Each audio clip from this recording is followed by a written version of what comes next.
بسم اللہ الرحمن الرحیم۔ السلام علیکم۔ آج میں 22 سال کی ہو گئی تھی۔ میرے گھر میں سب لوگ بہت زیادہ خوش تھے کیونکہ میں اپنے والدین کی اکلوتی اولاد تھی۔ میرے سالگرہ کا سارا اہتمام میری پھپھو کی طرف کیا گیا تھا۔ پھپھو شانسا نے بہت سے کھانوں جیسے کہ biryani, mutton korma, ice cream اور کیک وغیرہ کا انتظام خود اپنے پیسوں سے کیا تھا۔ یہ سب چیزیں پھپھو نے میری پسند کو مد نظر رکھ کر ہی بنائی تھی۔ پھپھو نے اسپیشلی میرے لیے ایک بہت پیاری لانگ بلو فراک بھی خریدی تھی، اور تو اور پھپھو نے مجھے بہت مہنگا موبائل بھی تحفے میں لے کر دیا۔ لیکن نہ جانے کیوں مگر پھپھو کو یہ سب کرتا دیکھ کر میری اماں انہیں حقارت بھری نظر سے دیکھ رہی تھی۔ پھپھو مجھے وہ انتہائی قیمتی فراک پکڑا کر کہنے لگیں کہ تم یہ پہن لو، اچھے سے تیار ہو کر آ جاؤ، میں تب تک دسترخوان لگواتی ہوں۔ اتنی دیر تک بھائی صاحب بھی آ جائیں گے، پھر سب کی موجودگی میں تم کیک کاٹنا اور پھر ہم سب ایک ساتھ مل کر کھانا کھائیں گے۔ میں پھپھو کی بات سے اتفاق کرتے ہوئے فوراً سے خوش ہوتی، ہاں میں سر ہلانے لگی اور پھر پھپھو کے ہاتھ سے فراک پکڑ کر اپنے کمرے میں تیار ہونے چلی گئی۔ تھوڑی دیر بعد ہی اچھے سے تیار ہو کر باہر سینٹ میں چلی آئی۔ پھپھو نے اب بھی دسترخوان سیٹ کر لیا تھا۔ پھپھو نے مجھے دیکھتے ہی گلے لگایا اور سالگرہ کی مبارکباد دی۔ انہوں نے میری 2-4 تصاویر بنا لی تھی۔ اتنی دیر تک ابا لوگ بھی آ گئے۔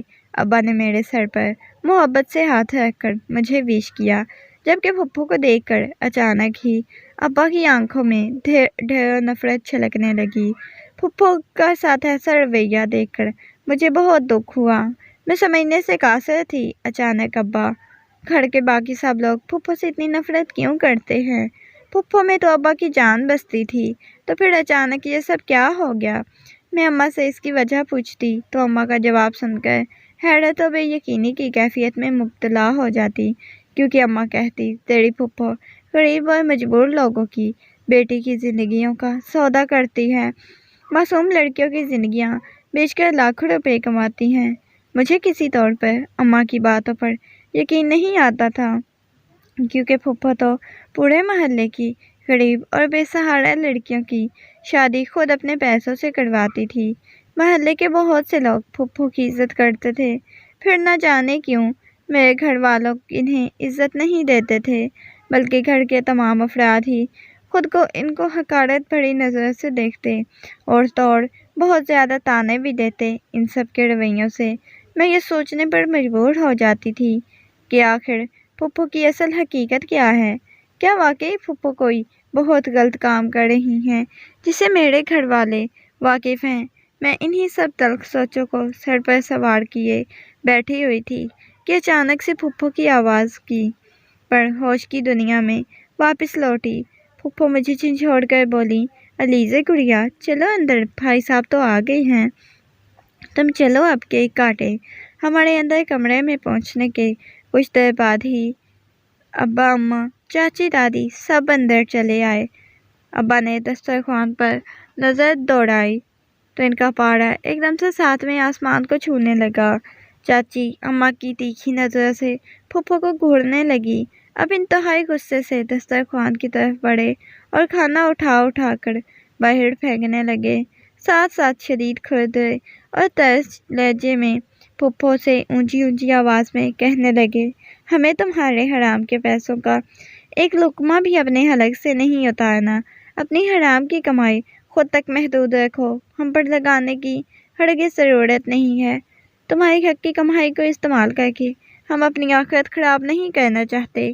کتنی معصوم بچیوں اور بے بس ماؤں کی ہائے تم اپنی قسمت گنوا چکی ہو، جو ہم بھی بیٹی والے ہیں، ہمیں کسی کی بد دعا لے کر اپنی اولاد کی زندگی برباد نہیں کرنی۔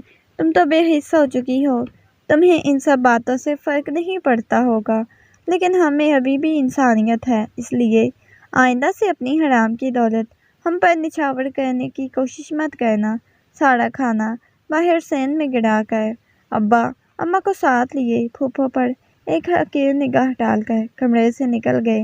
ابا کے جاتے ہی چاچا اور چاچی بھی نفرت سے پھپھو کی طرف دیکھ کر باہر چلے گئے۔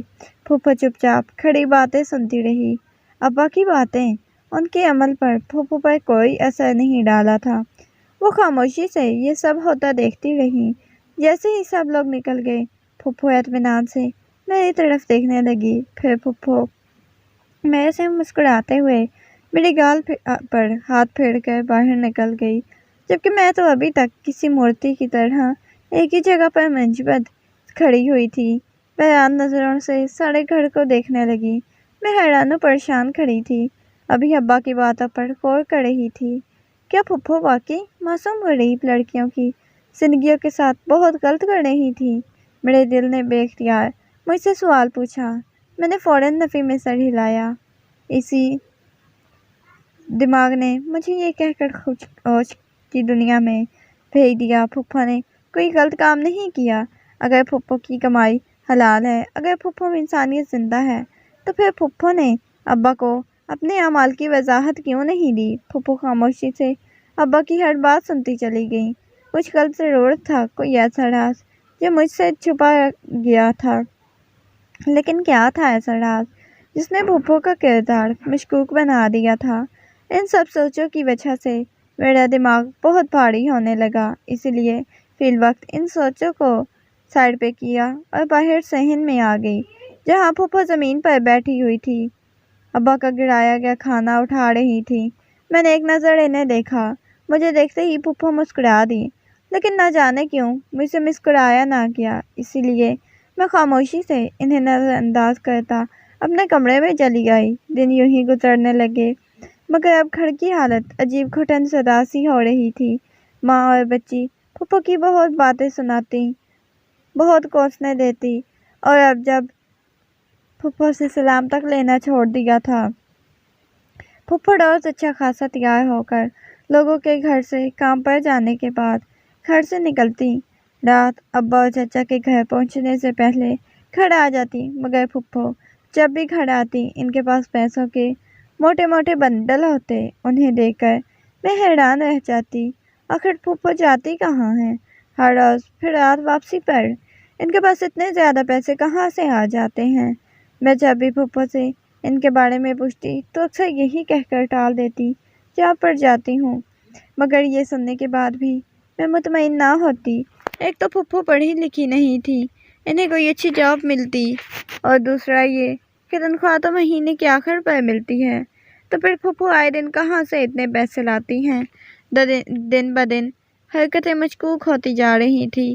کبھی کبھی وہ گھر آتی تو ان کے چہرے پہ مسکراہٹ چھائی ہوتی، اب جب بھی ان سے کوئی سوال پوچھتی تو ان کے چہرے پر سائے سے لہرانے لگتے۔ وہ ہمیشہ میری بات کو گول مول کر کے جلدی سے میرے پاس سے اٹھ کر اپنے کمرے میں چلی جاتی۔ پھپھو کی یہ ساری حرکتیں دیکھ کر اب مجھے پھپھو پر شک ہونے لگا تھا، مجھے یہ جاننے کا تجسس ہونے لگا تھا، آخر پھپھو ایسا کیا کام کرتی ہیں جس کی وجہ سے پھپھو کی حرکتیں اور حالت حد درجہ مشکوک ہوتی جا رہی ہے۔ ایک دن میں اپنے کمرے میں بیٹھی تھی، اچانک سے باہر سے زوردار آوازیں مجھے پریشان کرنے لگیں۔ میں اپنا جوتا پہن کر جلدی سے باہر آئی، اتنے سارے لوگوں کو کھڑا دیکھ کر مجھ پر حیرت کے بہار ٹوٹ پڑے۔ پھٹی پھٹی آنکھوں سے ان سب لوگوں کو پھپھو کو کوسنے اور ذلیل کرتے دیکھنے لگی۔ سب لوگ پھپھو کو بازار، گھٹیا، چال باز اور فریبی عورت جیسے خلیص القابات سے نوازنے لگے، جبکہ پھپھو آرام سے سامنے بیٹھی مالٹا چھیل کر کھاتی رہی۔ پھپھو کو اس قدر ڈھیٹ پن کا مظاہرہ کرتے دیکھ کر میں غش کھا کے رہ گئی۔ میں خالی خالی نظروں سے پھپھو کو دیکھتے ہوئے سوچنے لگی، کیا واقعی اب میری سالگرہ والے دن پھپھو کے بارے میں ابا سچ مچ کہہ رہے تھے؟ اب جو یہ سب لوگ کہہ رہے ہیں وہ سچ ہے کیا؟ کیا واقعی پھپھو ایک چال باز اور فریبی عورت ہے؟ کہاں تو پھر پھپھو ایسا کیا کرتی ہے جو ان کی اس قدر ذلت کا باعث بن رہا ہے؟ اگر نہیں تو پھر پھپھو ان لوگ کی باتوں کا جواب کیوں نہیں دے رہی؟ انہی سوچوں میں گم تھی، مجھے پتہ ہی نہ چلا کب وہ لوگ پھپھو کو باتیں سنا کر چلے گئے، کب پھپھو صحن سے غائب ہوئی۔ میں خالی کو صحن کو دیکھتے ہوئے چپکے سے اپنے کمرے میں چلی گئی۔ ہر طرف موت کی سی خاموشی چھائی ہوئی تھی، مگر جو ہی رات ابا گھر آئے تو گھر میں دوبارہ شور گونجنے لگا۔ چونکہ صبح والا ابا جان جا چکے تھے، اس لیے پھپھو کو اب سامنے کھڑا کیے باتیں سنا رہے تھے۔ ابا بے حد غصے میں لگ رہے تھے، لیکن پھپھو کے چہرے پر بکھرے اطمینان میں رتی بھر پر بھی فرق نہیں آیا تھا۔ یہ دیکھ کر ایک منٹ کے لیے مجھے لگا ابا واقعی ٹھیک کہتے تھے، پھپھو نیچ بے حس ہے، لیکن مجھے پھپھو کا وہ نرم لہجہ، وہ شفقت یاد آ جاتی جو اکثر میرے ساتھ بڑھوس کرتی۔ میں پھپھو کے اس رویے سے تنگ آ چکی تھی۔ مجھے سمجھ نہیں آتی تھی پھپھو کا کون سا چہرہ سچا ہے اور کون سا چہرہ فریبی ہے۔ پھپھو پر چلاتے دیکھ کر میں خاموشی سے اندر چلی گئی۔